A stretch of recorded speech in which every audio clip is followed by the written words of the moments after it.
Lower House approves separate bills seeking to increase excise taxes on tobacco and alcohol products starting 2019. Commuters and transport groups want LTFRB Chairman Martin Delgra to resign following an order to roll back the basic jeepney fare to 9 pesos.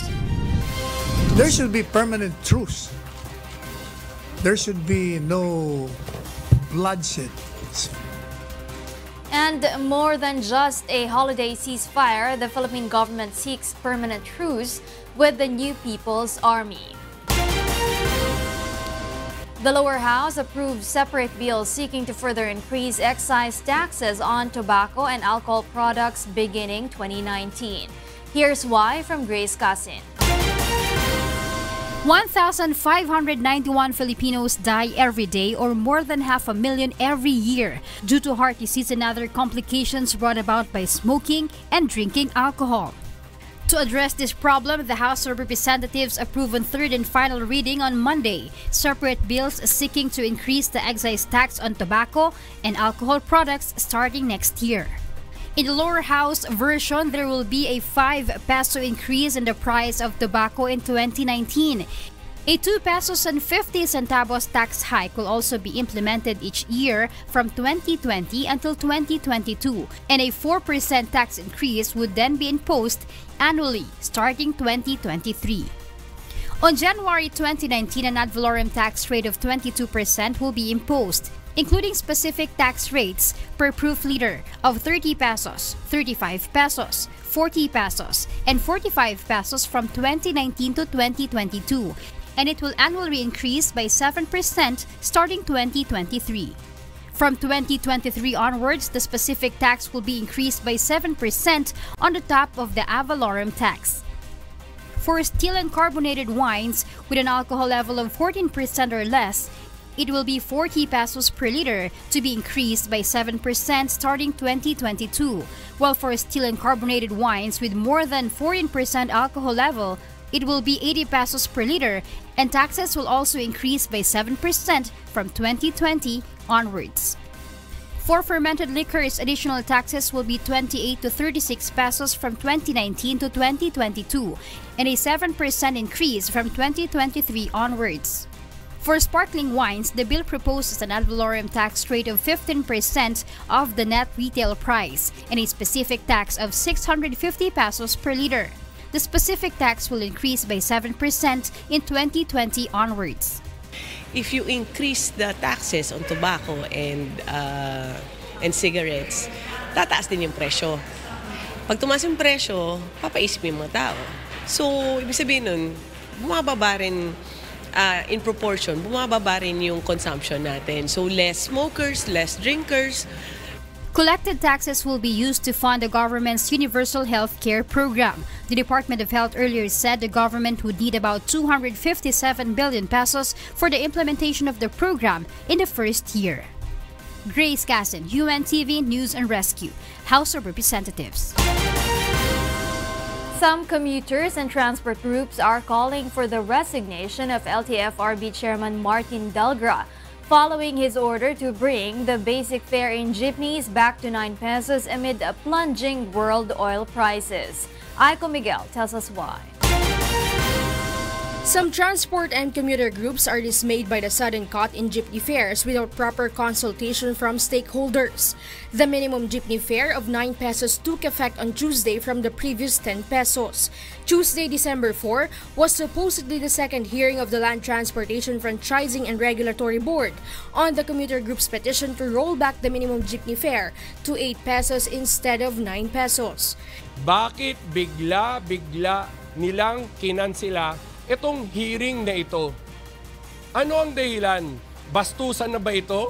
The UFCC argues that the recent rollback was not enough because the price of oil has already been slashed many times to a significant amount. Havaliana says even bus fare should also be decreased following the oil price drop.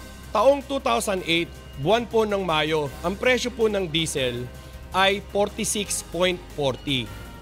Ang presyo po ng pamasahe ay 8 pesos. Ang pamasahe po kahapon ay 10 pesos, ngayon ay 9 pesos, pero ang diesel po ay naglalaro sa 38.80.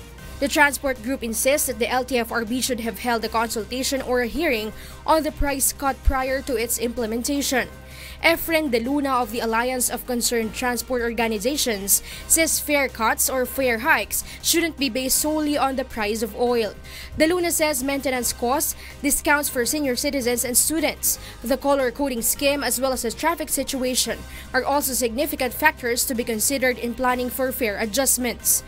The group adds that their petition for fare increase has long been stalled and have already incurred them losses in income. Dating nakaka-6 na ikot kami, dahil daw matinding traffic, naging 4 na lamang ang pag-ikot namin. Hindi ang napakalaki ng pasahero na nawala sa amin. Meanwhile, former LTFRB board member Attorney Eileen Lizada expressed support to the complaints of the transport and commuters groups. She believes that the resolution for a fare cut was drafted and released in haste. Ang proseso kasi, nauuna si board member Corpus, and then to my office, and then last si Chairman Delgra. So yung natanggap kong resolution, tama yung protocol, Corpus, ako. Pero yung nilabas nila, Corpus Delgra. Hindi na dinaan sa akin. When in fact, I have 2 copies of the draft resolution signed by Board Member Corpus. However, Lizada clarified that the agency has the power to impose fare reduction even without a petition, and if the latest fare increase is only temporary. Because of the controversy, the groups called on LTFRB Chairman Martin Delgra to resign as they accuse him of mismanaging the agency. Delgra has yet to respond to their call. Lizada, meanwhile, whose term in the LTFRB ends today, calls on her former colleagues to be more open and to listen to the queries of the agency's stakeholders. My message to the members of the board is that have time to dialogue with your stakeholders. Hindi ho natin sila kalaban. Listen to them. If you want their cooperation, be open enough to meet them. Let us not meet them only when we need something from them. Let us meet them especially when they need us. That's why we are placed there. Aiko Miguel, UNTV, News and Rescue, Philippines.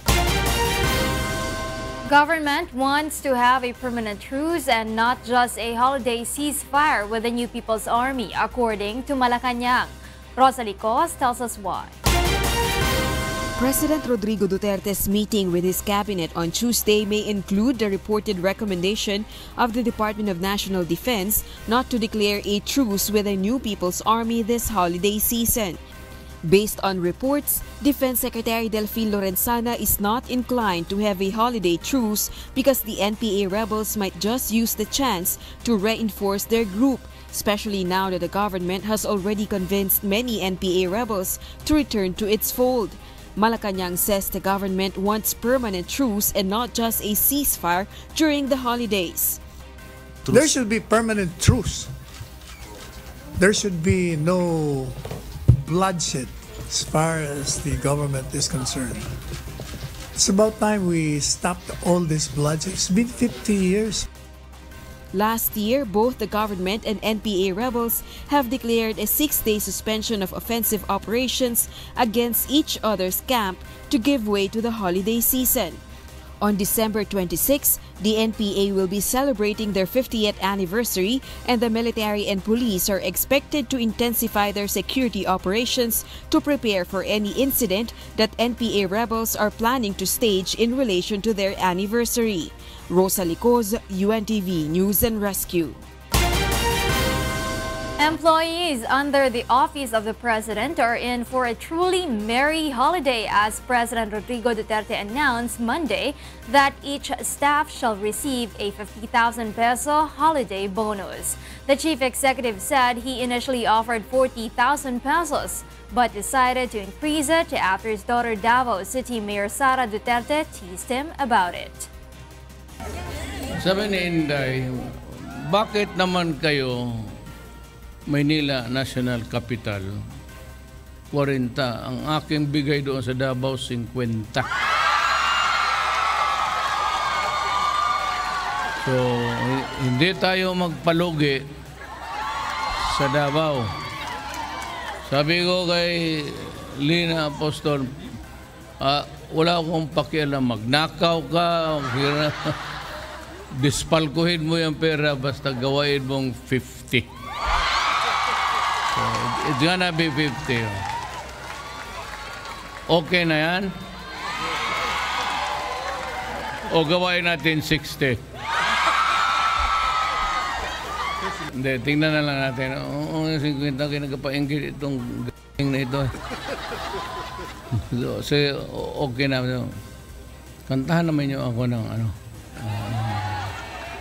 50 good yun. Tumahimay ka?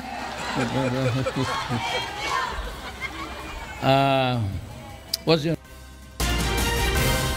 Meanwhile, the Bureau of Fire Protection and Bulacan Police inspect several firecracker establishments in Bocaue ahead of the holiday season. Authorities also hold a simulation drill that depicted a fire scenario. Bernard Dodis tells us why. Firefighters battling a huge blaze that broke out in firecracker stalls in Bocaue, Bulacan was just among the scenarios that the Bureau of Fire Protection made for a simulation drill held in Bulacan on Monday. This is to prepare firefighters, civilians, and firecracker retailers alike for possible incidents that might occur during the holiday season. Rescue teams also joined the drill to practice their responses. Afterwards, the BFP and Bulacan PNP made rounds in several stalls in the so-called firecracker capital of the Philippines. Authorities particularly inspected if the establishments have permit to operate and business clearances. They also check if stalls are safety compliant with fire extinguishers, sand, and drums full of water in case of fire.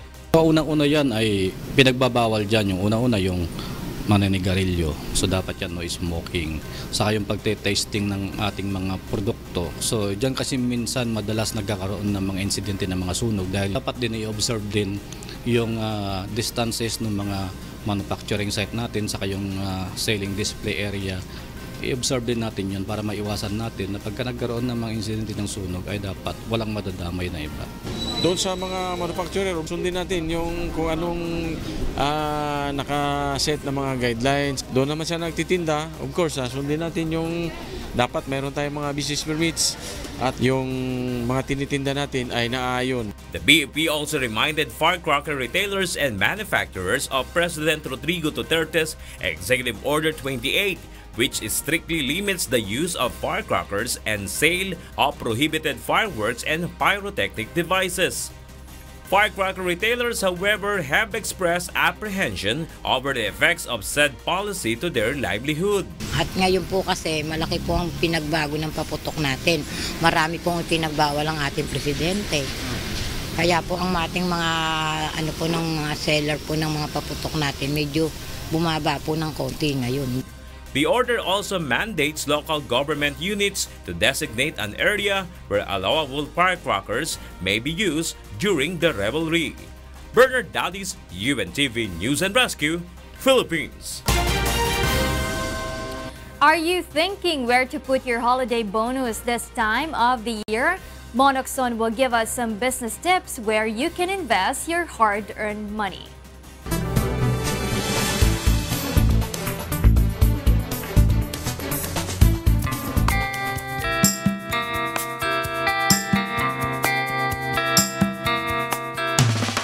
Are you overwhelmed by so many products being sold this holiday? Whether food or non-food items, you can buy them almost everywhere this season. This is simply a sign that this is the season where you can start a business. But how can we start a business? The Department of Trade and Industry said you must do your research and think of anything you want to venture on. This can be a hobby or food or service that you can offer. Pwede ka magtinda sa harap mo ng mga banana queue, barbecue, palamig. So, small capital lang siya. Pero, kung kaya mong ubusin yun sa maghapon. So, meron kang kita doon, mababalik sa puhunan. Siguro, in-estimate ka namin, 500 pesos enough for small Make a plan. It is better to have a guide. This includes a place for your business. This can be in front of your house or a crowded place. After making a plan, think about your budget. This is important so you can push through with your business. There are many businesses to venture on with just a small budget. When this is done, you can start on your small business. Kenneth's friends wants to start their Graham Balls business. They can start on a 300 peso budget. They just need a few ingredients to start this food business. They can all work for it to make the process easy. The finished product can be sold on the price that they agreed upon. Ayos namin makatulong sa aming mga magulang na kahit sa malit na kaparaanan, yung mga pangangailangan namin, hindi na namin sa kanila hihingin pa. But according to the DTI, there is really no in-demand business. You can venture to whatever business you want, but you need to consider some few things. Maraming pwedeng gawing negosyo tayo, no? Kailangan lang talaga yung sinseridad ng potential MSME natin. At kung talagang kayo ay dedicated na magnegosyo, serious kayo magnegosyo, pumunta kayo sa negosyo center sa bawat munisipyo or sa provincial office ng DTI. If the business is growing, can you apply for a loan? The Bangko Sentral ng Pilipinas said, why not? But you must first consider an important thing. Importante, bago umutang, alamin mo kailangan mo ba talaga para saan. Ang pag-uutang para sa negosyo, yan maganda yan kasi may kita ka dyan at mababayaran mo. The DTI advised business owners to register their business to have a legitimate business name. With this manner, your business will progress. The DTI said that whether your business is big or small, being honest and considerate to your customer will be the key to make your business successful. Monhok Son, UNTV, News and Rescue. Up next on One News. Senator Grace Poe questions the exemption of almost 200 provincial buses from using the newly opened Parañaque Integrated Terminal Exchange. Marami nang lumalabas na bigas na sa merkado ng 31 pesos. Hindi ito dumaan sa tamang proseso ng importation. Pwede ito maging smuggled. Luzon farmers oppose the passage of rice tariffication bill for fear it will only make them suffer due to intense competition. Sayang ang pangako sa isa't isa.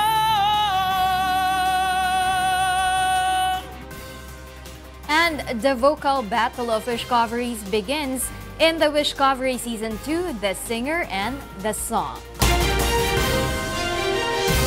Thank you for keeping me company in the first part of One News. More reasons behind the stories with Angelo, Castro III and Thio after this quick break.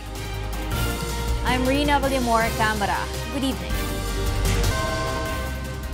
Welcome back to One News. We pick up from Rheena, Villamor-Camara left off. I'm Angelo, Castro III, and here are the headlines. Senator Grace Poe questions the exemption of almost 200 buses from using the Parañaque Integrated Terminal Exchange. Kaya lumayo yung mag-ina sa Negros ay nag-seek talaga sila ng sanctuary.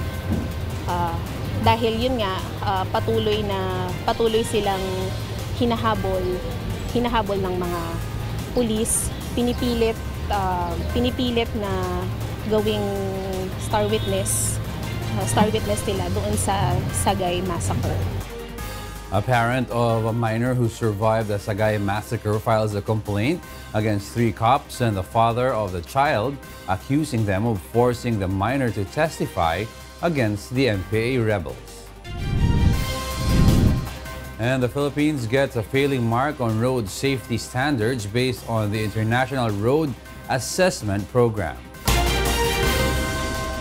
The Senate Committee on Public Services investigates the exemption of almost 200 bus units to use the Parañaque Integrated Terminal Exchange, wherein various bus operators claim that the Land Transportation Franchising and Regulatory Board seemingly favoring some bus companies. Joan Nano tells us why. Officials of the Department of Transportation and the Land Transportation Franchising and Regulatory Board defended the issue of exempting 195 bus units to use the Parañaque Integrated Terminal Exchange or PITX. DOTR officer in charge, Assistant Secretary Mark De Leon, explained that they allowed some provincial buses to enter Metro Manila since they found out that city buses transporting passengers to Loton in Manila are limited in numbers. The DOTR also observed that many passengers coming from Cavite and Batangas are being stranded in PITX since there are few buses bound for Loton, Manila. Because of this, the LTFRB has released a new memorandum order allowing 195 buses coming from Cavite and Batangas to traverse in Metro Manila. This is in contrary with the original order of the Transportation Department prohibiting provincial buses coming from Cavite and Batangas once PITX is open. During the hearing earlier, LTFRB Chairman Martin Delgra and Board Member Attorney Aileen Lizada had a slight argument. In Lizada's presentation in front of the committee hearing, she disclosed that she is not in favor of the new order allowing several provincial buses to traverse in Metro Manila. She argued that this will be unfair for the other provincial bus operators. Lizada accused Delgra of falsifying her signature and a copy of the document so the LTFRB could immediately impose the new memorandum order. But Delgra strongly denied Lizada's accusation. So for the record, Attorney Lizada, do you think that, are you saying now that Chairman Delgra falsified this signature in your document? I am under oath and I say yes. I am under oath and I absolutely deny the malicious allegation. Board member Lizada also revealed that there are some decisions being made by the LTFRB board without public consultation, which she claims is against their protocol. Meanwhile, various Cavite-Batangas provincial bus operators are complaining over their loss in business after the LTFRB favored some bus companies. Romel Manalo, chairman of Cavite-Batangas Transport Service Cooperative, said that many of their passengers prefer to ride the buses traversing straight in Manila instead of those buses making their stop at the PITX. Kami po ay sa totoo na lang nalulugi na po ang aming hanap buhay. Isipin niyo po, pasahero noong mga nakakadiretso kahit na tayuan ng mga pasahero, kahit na makasabit na lang yung paa nila sa istripo. Sumasakay sila at sumasakay sa mga bus na nakakadiretso. Samantalang sa amin po, wala po kaming maisakay. Pag PTEX lang ang signboard namin. Senator Grace Poe, chairman of the committee, said she will set another hearing on the issue to identify if there is any irregularity with the LTFRB's transaction over the operation of PITX. Joan Nano, UNTV News and Rescue, Senate of the Philippines. The Philippines got a failing grade on road safety based on the assessment made by the International Road Assessment Program. Monokson tells us why. Vehicular accidents and people getting hit while crossing roads are reported in the news almost every day. According to the International Road Assessment Program or IRAP, one of the reasons is the bad condition of roads in the country. Based on IRAP's recent study, the Philippines got only 1 to 2 star rating on road safety, following observations on supposedly one-lane roads being used by 2 vehicles and a splash of paint only separating a narrow road. So that white line, it doesn't do much to protect you from death in a head-on crash. Head-on crashes are very common. It's one of the main ways that motorcyclists die. A 2015 report of the World Health Organization stated that 53% of road accidents involved motorcycles, while 19% were pedestrians. The report also indicated that people with ages 15 to 29 are the ones usually involved in road accidents. According to the National Center for Transportation Studies of the University of the Philippines, roads in the country, particularly in Metro Manila, are dangerous. And though the government is continuously working to make the roads safer, experts say the public should also learn to adjust and follow traffic rules. Kahit pa siguro ang ganda-ganda ng infrastructure natin, pag hindi natin naintindihan na lahat ng tao ay may karapatang gumamit sa kalsada, hindi tayo uusad. Kahit naman malawak pa yung pedestrian, sidewalk ko, kung gagamitin ko pa rin yun na parking, wala pa rin mangyayari. The Metro Manila Development Authority, for its part, assures it is doing all it can to make roads in the metropolis safer. The MMDA also calls on the public to make use of pedestrian walkways, even the controversial footbridge along Scout Borromeo EDSA to avoid road accidents. Well, kasi mamimili lang ho kayo dito, mapapagod po kayo o babawian ho kayo ng buhay, makikipagsapalaran ho kayo sa EDSA. Road safety advocates, meanwhile, suggest to include intensified promotions on road safety in the platform of political aspirants hoping to win a seat in the upcoming midterm elections. Mon Hocson, UNTV, News and Rescue, Makati City. Only the signature of President Rodrigo Duterte is needed before the rice tariffication becomes a law. But until now, the farmers from Luzon still disagree with the proposed bill. Kathy Maglalang tells us why. Representatives of farmers from different parts of Luzon gathered in Mediola this morning to express their strong disapproval of the rice tariffication bill. In an open letter to the President, they expressed their sentiments about the bill and humbly request the President not to sign it. They are anxious because of possible deficits they will incur due to the expected arrival of various cheap rice in case the bill is passed, and traders will have no limitation to import. Ang kinababahala namin dito, yung pag-open ng importation, kasi sa ngayon, marami nang lumalabas na bigas na sa merkado ng 31 pesos. Hindi ito dumaan sa tamang proseso ng importation. Pwede ito maging smuggled ito.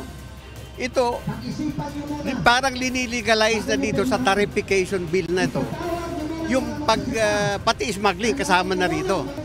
Tuloy ang pagtaas ng mga gasolina. Ganyan na rin po sa NFA o sa bigas dahil maraming imported rice na kung saan mababaliwala na yung aming produkto dahil mayroong imported rice na. May posibilidad na itong mga bigas na itong binibintang mura galing sa China ay gawa rin ito sa plastic. The farmers are anxious of the possibility that the local industry of grain and palay farmers will die because of the rice tariffication. And because there is no limitation to importation, it will be possible that manipulation in the price and supplies of grains will happen. The farmer leaders will go to Malacañang tomorrow to appeal to President Rodrigo Duterte to veto the said bill. Bukas po, magkikita-kita uli kami at siguro magpaparating kami sa kanya kung pwede namin siya makausap ng harapan para may paliwanag namin. Baka kasi hindi alam ni Presidente na itong batas na ginawa na ito talaga makakaperwiso at makapagpatay doon sa kabuhayan ng mga magsasakang Pilipino. Last Wednesday, the two chambers of the Congress ratified the rice tariffication bill and endorsed it to be signed by the President. The bill includes the allocation of the 10 billion peso fund for the machineries of the farmers. But according to the group, they don't need machineries but farm inputs and hybrid seeds. Meanwhile, Agriculture Secretary Manny Piñol earlier said that the tariff from the imported rice will be used for the government support to Filipino farmers. Even Senator Cynthia Villar, the chairperson of the Senate Committee on Agriculture, also said earlier that the bill seeks to lower the price of rice in the market. Villar said the farmers will not suffer from deficit because the National Food Authority is tasked to buy palay from the local farmers under the rice tariffication bill. Kathy Maglalang, UNTV News and Rescue, Manila. Charges were filed against 3 police officers and the biological father of the child who survived in the Sagay massacre in October. Maya Bermudez tells us why. Covered with malong and face mask are mother and son who survived the Sagay massacre, where 9 farmers, 4 women and 2 minors were killed by armed men in Hacienda Nene Purok Pine Tree, Barangay Bulanon, Sagay City on October 20. The mother who survived the massacre accused authorities of compelling her son Lester to testify against the New People's Army or the NPA and proved that the group was behind Sagay massacre. Lester's mom fears that police will use his son to pinpoint innocent individuals. Kahit military, nagsasabi rin na the child can pinpoint that NPA daw ang gumawa nung massacre. Kaya lumayo yung mag-ina sa Negros ay nag-seek talaga sila ng sanctuary. Dahil yun nga, patuloy silang hinahabol ng mga pulis. Pinipilit na gawing star witness nila doon sa Sagay massacre. The Sagay PNP chief and 2 of his personnel are facing violation of Republic Act 7610 or the Anti-Child Abuse Law, an allegation denied by Sagay Police. Wala kaming ginawang ganun. Kung pinipilit, wala kaming pinulit na tao. Yung allegation na yan, ma'am, is actually fabricated yan. Ba't naman namin pilitin yung bata? Tapos yung bata actually during interview at saka pagpa-subscribe na affidavit, nandun mismo yung prosecutor, nandun din yun mismo yung ama, at saka yung DSWD nung nagpa-subscribe ng statement niya. Doon pala mismo malalaman na natin. May video kami niyan. Yung statement na NPA ang gumawa nung Sagay Massacre, that came from the Army, from the 303rd Infantry Brigade. Lester's biological father, meantime, is facing charges of violation of Republic Act 9262 or violence against women and children over the alleged abuse and harassment against his child and for forcing them to cooperate with the police. Nagpapatuloy yung pananakot niya sa kliyente namin, sa kanilang mag-ina, at pinipilit niyang makuha yung anak, mabawi yung anak. Tinakot din niya na kakasuhan din niya pati yung nanay ni Lester. As of now, the survivors are in a safe place. The victims in the massacre were members of the National Federation of Sugar Workers, or NFSW, who were participating in a campaign to occupy the idle lands which are not yet distributed to its beneficiaries.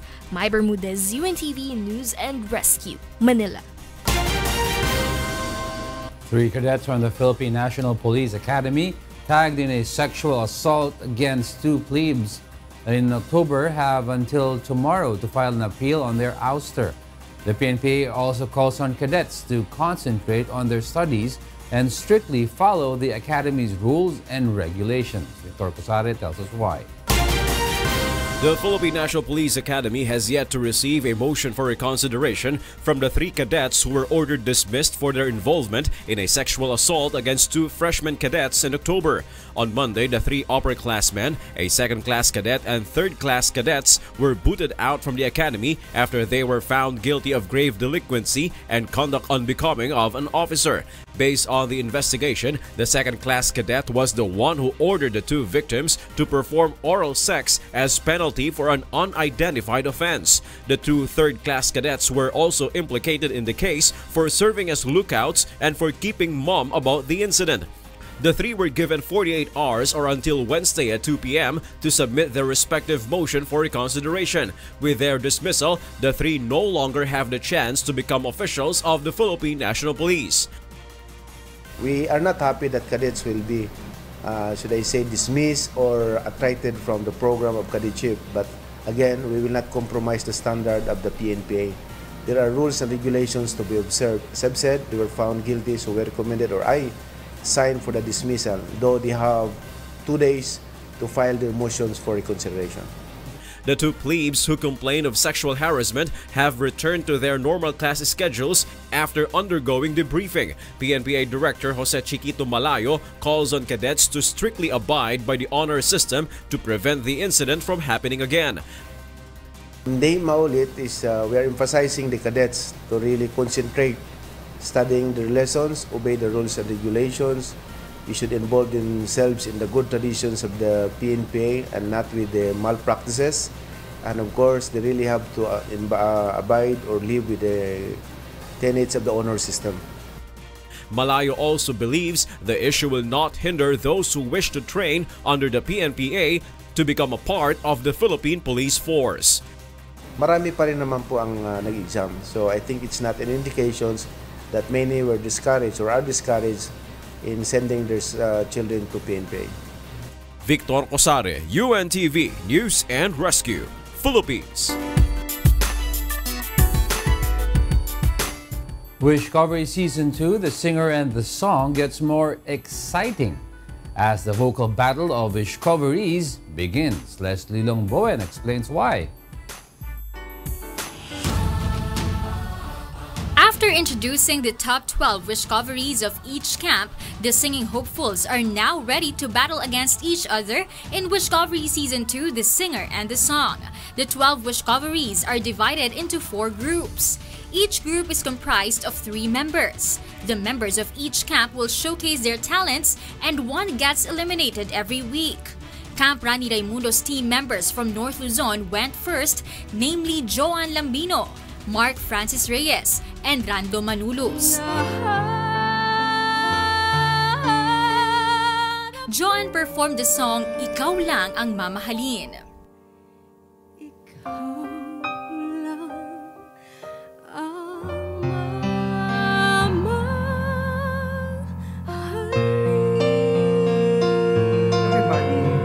People can sing the song pero hindi lahat mabibigyan ng depth at meaning. You're young yet parang marami ka nang nadaanan to give that emotion. Meron kang hugutan. Mark showcased his vocal range in his rendition of Kung Mawawala Ka. Sayang ang pangako sa isa't isa.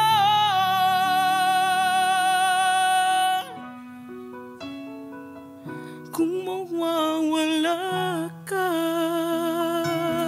You have a gift. I'd like you to work more on the control. And I know you can, no? Very much. Rani also praised Rando's heartfelt interpretation of Araw Gabi. Napapanaginip ka kahit saan man magpunta. What I like about your tone or your style is there's something very sincere about your singing. Joan and Rando luckily advanced to the next round, while Mark was eliminated. Sabi nga ni Sir Rani, mas masyadong powerful yung voice, so kailangan i-control yung voice. Yun yung siguro yung parang di ko nakita or di ko na-prepare. After North Luzon, it's now the turn of Camp Junji Marcelo of National Capital Region to showcase what they've got later at 9:30 p.m. on Wish 107.5 YouTube channel. Leslie Lamboan, UNTV News and Rescue, Philippines. Up next on Y News.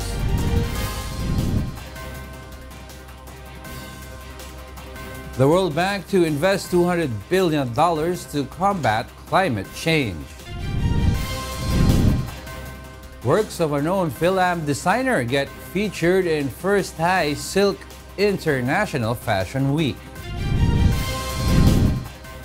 And South Koreans turn to rice straws following government's plan to ban the use of disposable plastic materials. Y News will be right back after this quick break.